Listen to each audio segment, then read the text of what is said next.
Greetings. We are back at it on the last part of Module 8, whatever we didn't finish before.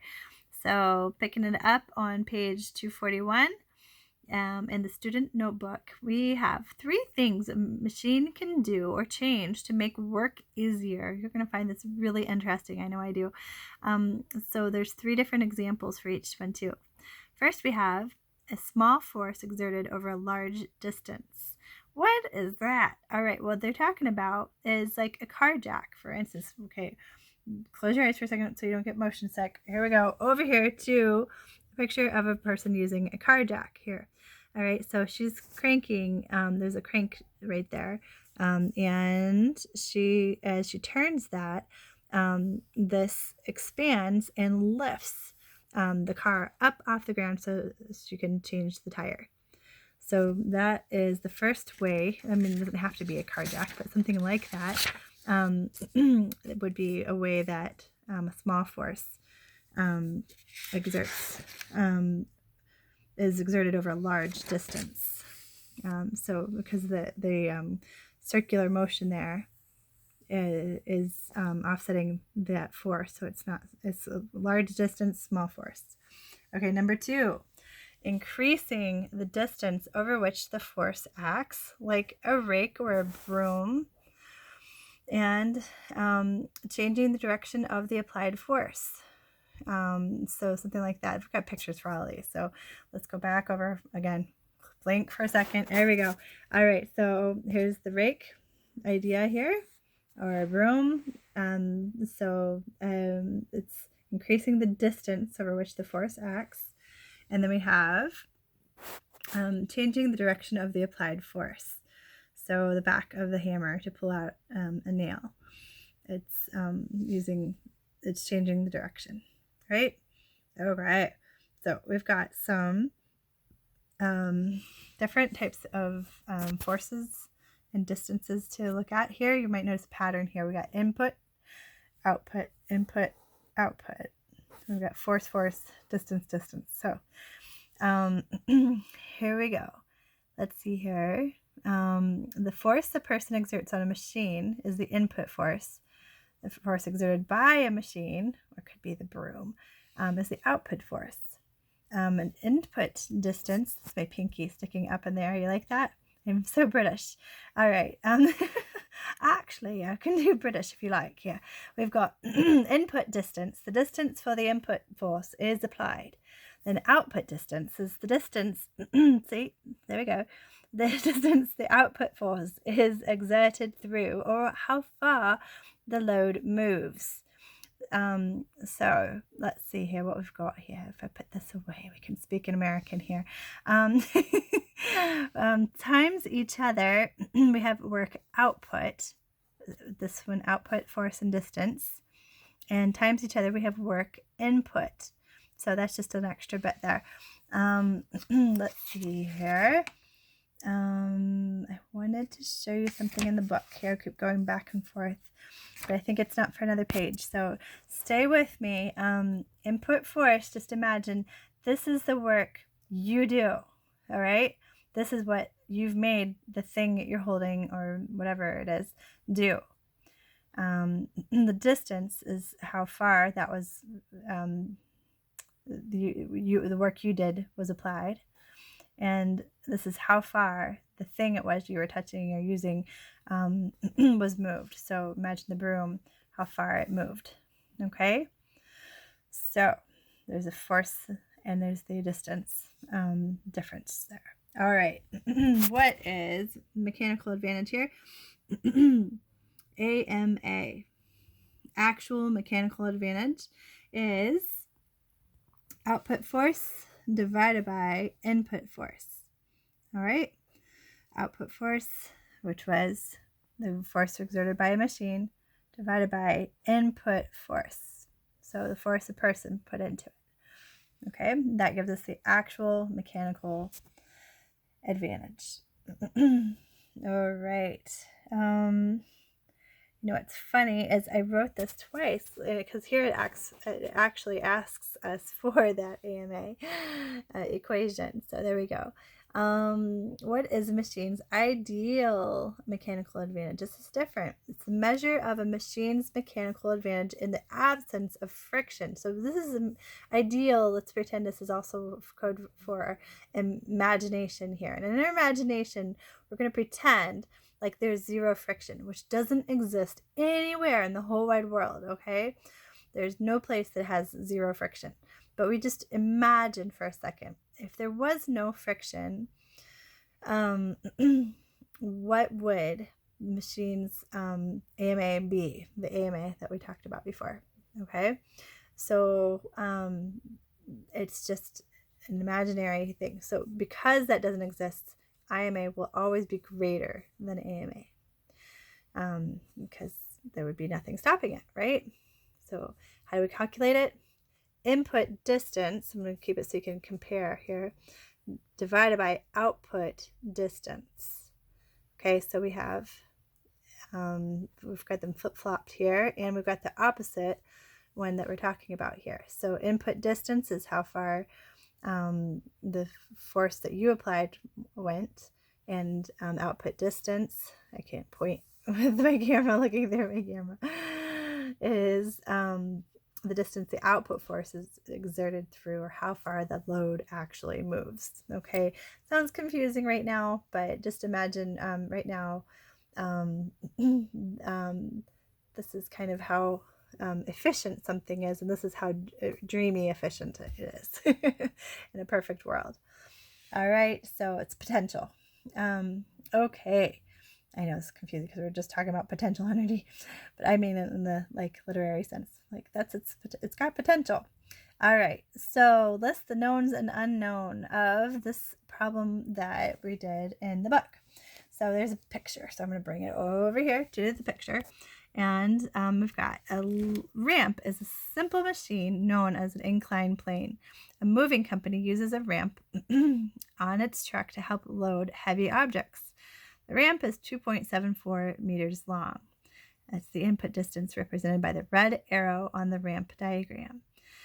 The ramp is used to lift the boxes a distance of 0.91 meters. The output distance represented by the yellow arrow on the ramp diagram.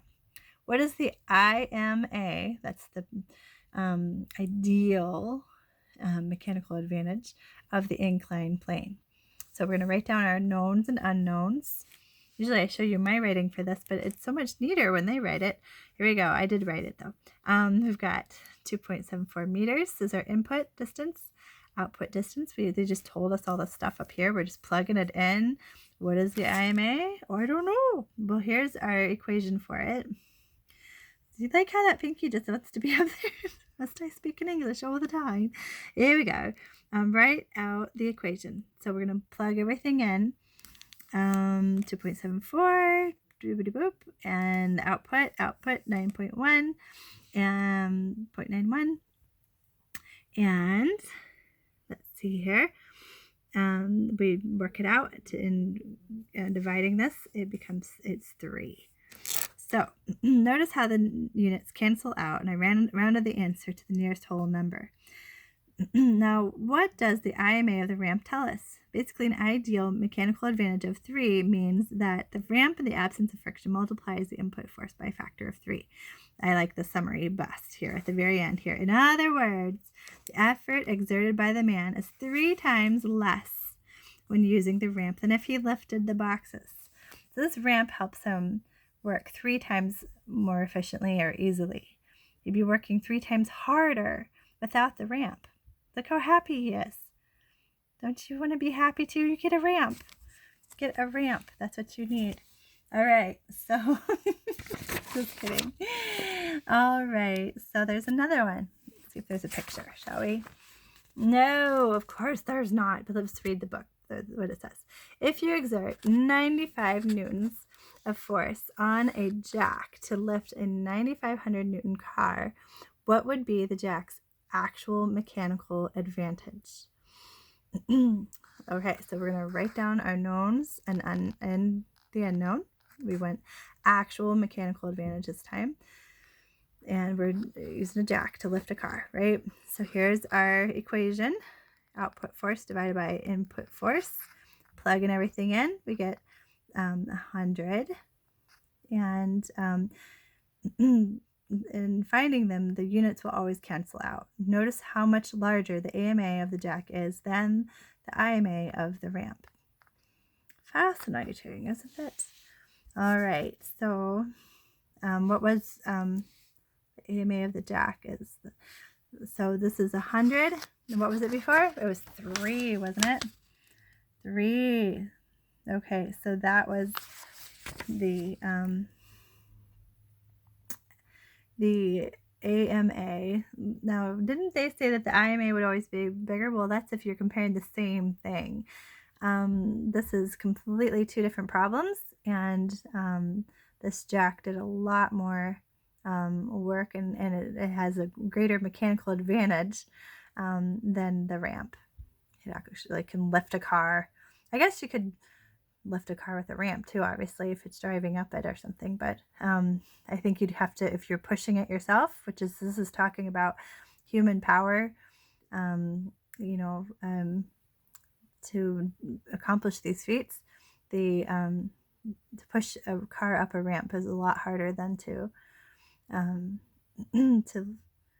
lift it with this jack, so that's why it works harder.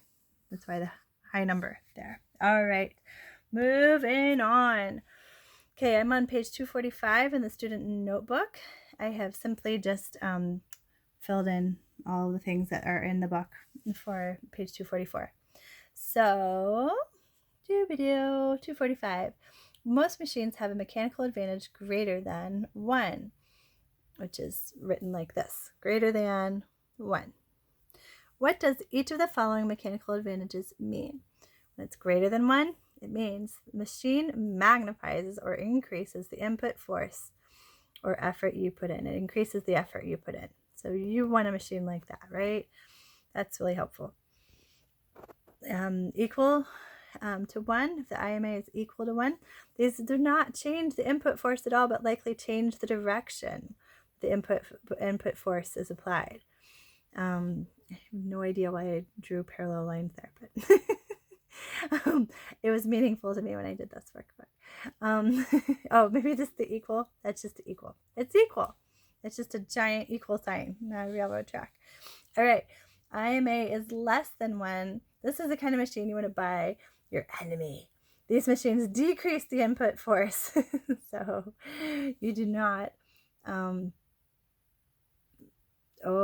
hold on a second. Yeah, so the machine, so you put in more work and then actually comes out. So that's no good. Nobody wants that kind of thing, right? So, and we should not get people bad machines. That was very unchristian to say. Do not do that. To love people and give them efficient machines, if we're going to get them a machine at all. All right, what is efficiency when referring to a machine? What is it? All right, the percentage of work input that becomes work output. That's its efficiency.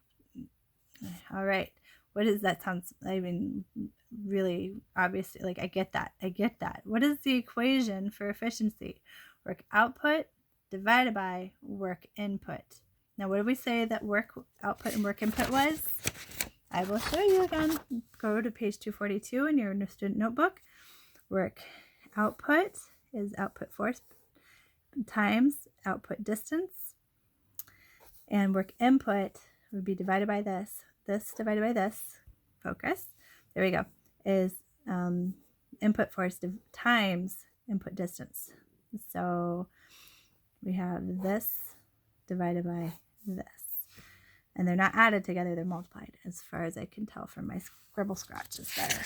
All right, so back to it here. Simple machines. Okay, so you know what? I started doing this and I realized they had this beautiful illustration in the book, and I'm like, you know what? I'm just going to show you guys the beautiful illustrations in the book for this one. It's so much better than what I'm going to draw or write. So we're going to go through all of the different types here. We have inclined plane, which is simple machine consisting of a sloping surface that connects lower and higher elevations. IMA is greater than 1, so that's good, right? That's the kind we want. We want to increase our work, give us more than we put in. That is a good thing. I'm sorry it's blurry. I'm trying to work on that. Okay, so if I just hold really still, maybe it'll work.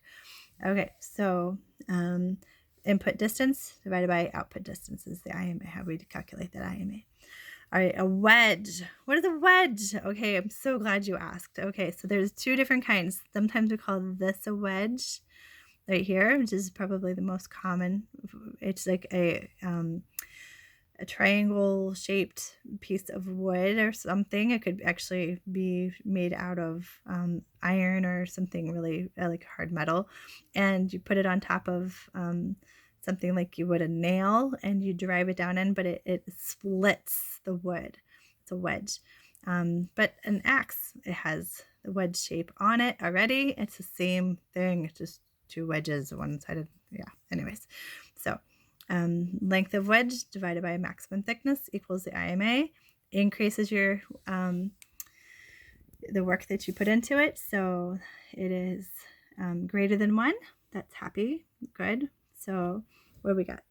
Pulley. Oh, I love pulleys. These are fun. All right. A simple machine that consists of a rope and grooved wheel. The rope fits into the groove in the wheel. So pulling the rope turns the wheel. The MA, or mechanical advantage, is equal to the number of sections of rope number on the pulley systems. Okay, so this is another pulley system here, and IMA is equal. So we've got neutral, or is it equal the number? What is the N? Sections, number of sections rope. So it equals the N. Sorry about that. I am getting mixed up. So it equals the N, the number of pulleys. So this one just depends, is what I'm thinking I get from that. Okay. Don't think it's equal to 1. All right, because that's not what it's saying. All right, wheel and axle. Simple machine that consists of 2 connected rings or cylinders. The wheel and axle does not have to be a Ferris wheel, but it can be. Look, there's a wheel and axle right here. Your cars have a wheel and axle, several of them, all sorts of things, bikes. So 2 connected rings or cylinders, one's on the inside, one's on the outside. Smaller inner cylinder is called the axle, and the bigger outer one is called the wheel. All right, so the diameter of the input divided by the diameter of the output equals your IMA. Get this. This is really cool, so stay with me for a second. If see if I can make sure I see it here. If the force, like the energy turning the thing, is applied to the wheel, which is the outer part, right? It is says it is greater than 1. MA, mechanical advantage, is greater than 1, which is helpful. If it is less, if the energy is turned here, force is applied here, it is less than 1. And how is that true? Excellent. Let's see here. The wheel of the screwdriver. This is my bruise. I slammed my finger in a door, and that's what happened there. The wheel of the screwdriver is the handle. That's a screwdriver. Couldn't even tell from the picture. The axle is the shaft. This part down here, I believe. The wheel of the Ferris wheel is the ring where the seats are. The axle is the center where the spokes originate. Yes, we get this. But according to this, if the force is applied to the axle, the mechanical advantage is less than 1, and that decreases the input force. So that is not how they work, though. It's fascinating. I will have to think about that. All right, lever. I'm still figuring some of this out, so bear with me. Lever. I thought I understood. A simple machine consisting of a bar that rotates around a fixed point called a fulcrum.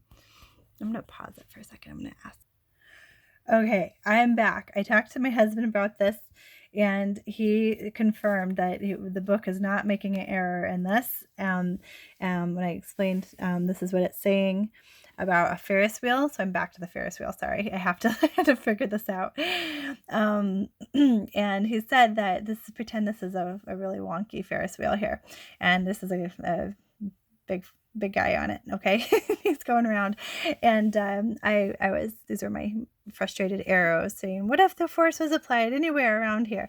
So what he was showing me though, is that you could have a really big machine that, see, these are like the gears on, these are his picture of a gear. It's a big gears on this. It's going to take quite a bit of power to turn and crank this out very slowly around, putting the force here in the middle.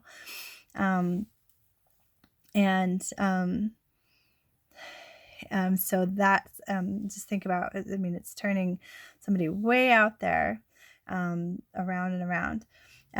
Or you could have a little, say the gears are here, like teeth all the way around. You could have a little wheel, or gear, motor down here if the force was applied down here. So we would need more to move slower, or we could have a littler engine moving things faster.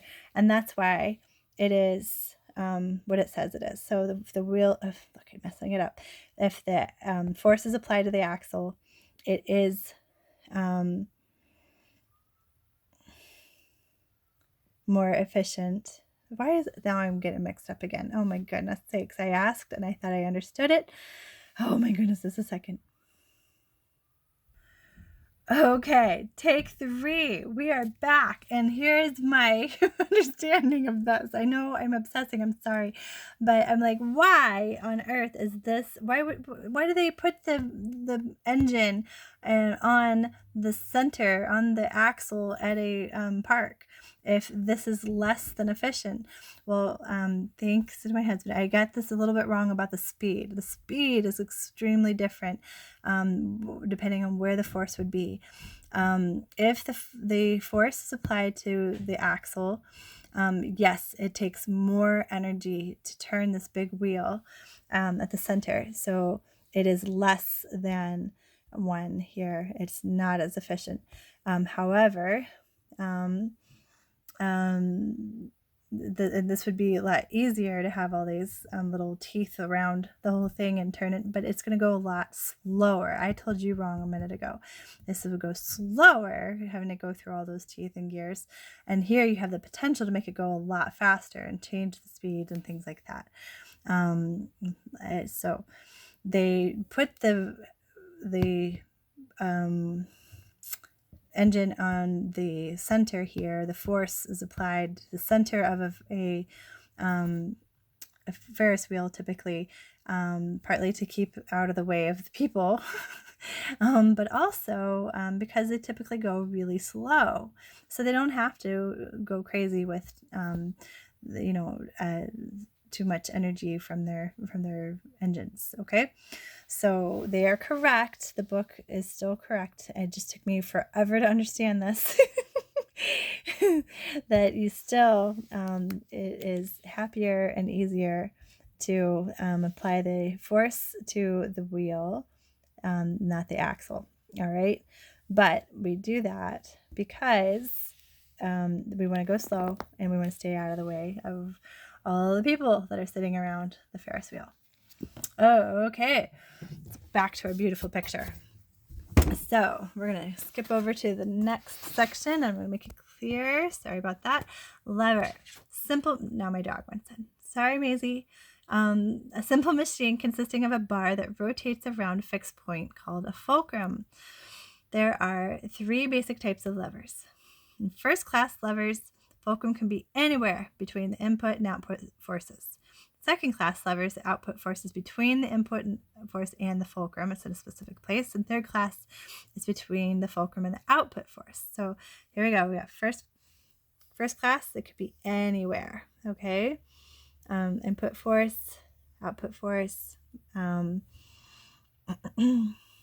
fulcrum could be anywhere, but here we go. The next, so here's a fulcrum, right? And it says it could move around on this plane. Second class, it has to be between the output here. What's this picture of? Let's see here. We are looking at a wheelbarrow with a child in it. All right, so fulcrum is down here, and we have output force, input force. Okay, and we have third class lever, fulcrum. It's just, you can feel that when you are sweeping, right? You can feel yourself shifting the direction. You're pivoting the broom. All right, so we have the output force down here, the work that's being done, and the input force is where the hand is pushing the broom. So on these two, it's more efficient. So it's, or I keep calling it efficient, but the IMA is greater than 1. That's a good thing. You get more work out of than you're putting into it, out of the machine. And up here, it just depends on where the fulcrum is and what it is you're using and doing. It's not only this is just an example. So, all right, last one, the screw. All right, a simple machine that consists of an inclined plane wrapped around. The inclined plane, what's the inclined plane? You think of an incline as like some sort of angled, steep hill. Well, if you were a tiny, tiny person and you were going, somebody dropped you off at the top of one of these here and it said go down, you could slide around and around and around and around and around that screw, and you would literally be on an inclined plane or a circle slide. You know, it would be really fun. So they're called threads, and if they're closer the threads are together, the less force you need to apply for the screw to go into the wood. The trade-off is you must turn the screw more, like there's more rotations. So length of an inclined plane divided by the length of the screw equals your ideal I'm losing my words, mechanical advantage, and it is greater than 1 again. All right, it's getting late here. I'm going to sign off and wish you well. We have completed module 8, and there's a few on your own questions you can do on your own. Did I do them? Let me see. Yep, nope, I didn't do them. So they are, why is the actual mechanical advantage of machine always less than its ideal mechanical advantage? Because there's no such thing as ideal, right? We always have friction. The answer to that one is friction. That's why. Ideal does not involve friction in real life. The actual AMA always involves friction. What is the ideal mechanical advantage of a ramp if its length is 4 meters and its higher end is a half a meter above its lower end?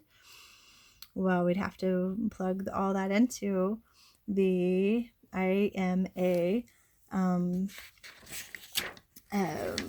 what's it called? Equation, which is IMA